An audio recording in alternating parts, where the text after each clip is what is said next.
खरं तर दादानंतरची ही पहिली निवडणूक आहे. मला कधीही वाटलं नव्हतं की मला अशा प्रकारच्या निवडणुकींना फेस करावं लागेल. मन खरं तर खूप भरून येतंय. पण आज बारामतीकरांनी जो दादांवरती विश्वास दाखवलेला आहे, प्रत्येक बारामतीकरांनी दादांनी केलेल्या विकास कामांचं प्रतीक म्हणून आज त्यांना जी भावांजली वाहिलेली आहे असंच मी म्हणेल. कारण जे मतदान आहे ते बारामतीकरांनी आदरणीय दादांवर दाखवलेला विश्वास, त्यांनी आजपर्यंत केलेली त्यांची सेवा आणि दादांनी केलेलं जनतेवरचं प्रेम हे त्यांनी त्यांच्या मतातून दिलेलं आहे. सर्व बारामतीकरांनी ज्या प्रकारचं मतदान केलेलं आहे त्यावरून दादांवरचा अढळ विश्वास त्यांनी माझ्या पाठीशी उभा केलाय असं हे चित्र आहे. दादांना आदरांजली वाहतानाच माझ्यावरचा विश्वास जो त्यांनी मला दाखवलेला आहे त्याबद्दल मी तमाम बारामतीकरांचं खरं तर आभार मानते.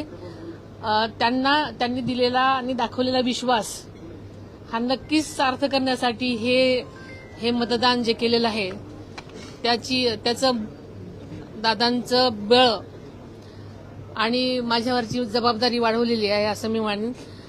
आणि आपल्याला सगळ्यांनाच माहिती आहे की मी जे हे पाऊल उचललेले आहे आजपर्यंत बारामतीकरांना अजितदादांनी ज्या विकास कामांमध्ये विकासाची स्वप्न दाखवलेली आहेत, अनेक त्यांच्या गोष्टी आहेत आणि ते पूर्ण करण्यासाठी आम्ही बारामतीकरांबरोबरच माझी जबाबदारी आता वाढलेली आहे आणि ती नक्कीच पूर्ण करण्याचा विश्वास बारामतीकरांना वाटतोय.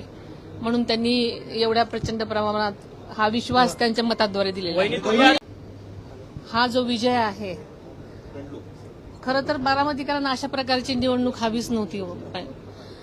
कारण बारामतीकरांनी त्यांचं मतदान केलेलं आहे ते स्वतःच्या मनामधला विश्वास, प्रेम आणि दादांच्या प्रती जी त्यांची भावना आहे ही त्यांच्या मतातून व्यक्त केलेली आहे.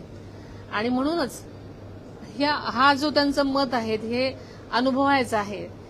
ही खरं तर निवडणूक किंवा ही वेळ ही जल्लोषाची नाही, ही तर सगळ्यांनी मिळून एक प्रकारची आदरांजली देण्याची आहे. म्हणून बारामतीकरांनाही हेच वाटतंय. पण काही लोकांना उत्साह असतो, त्याच्यामुळे मला असं वाटतं की ही जी निवडणूक आहे आणि हा जो विजय आहे हा आदरणीय दादांना वाहिलेली आदरांजली असल्यामुळे आम्ही सगळ्यांनीच दादांना ज्या प्रकारची शिस्त आणि संयमाची सवय होती त्या प्रकारे त्यांनी दाखवावं अशी मी त्यांना विनंती केली. खरं तर अशा अचानक झालेल्या आघातामुळे ही निवडणूक किंवा मला कधीही वाटलं नव्हतं की मी आपल्यासमोर उभी राहीन. पण आज जनतेने टाकलेला जो विश्वास आहे तो सार्थ करण्यासाठी मला ती जबाबदारी पार काढण्यासाठी मला आज सगळ्या बारामतीकरांची स्वप्न साकार करण्यासाठी आज मला जी जबाबदारी आहे ती पूर्ण करायची आहे. आणि त्यामुळे मला असं वाटतं की ही सुरुवात आहे माझी. बारामतीकरांचा हा खरोखरच विश्वास जो आम्हा कुटुंबियावर आहे. कारण आजपर्यंत आदरणीय पवार साहेबांनी, आदरणीय दादांनी, सुप्रियाताईंनी सुद्धा ज्या प्रकारचं काम आणि ज्या प्रकारचा विश्वास आणि ज्या प्रकारची सेवा केली आहे, एकंदरच बारामतीकरांचा आमच्या सर्व कुटुंबियावरती विश्वास आहे आणि तो विश्वास आज त्यांच्या मताद्वारे त्यांनी दिलेला आहे.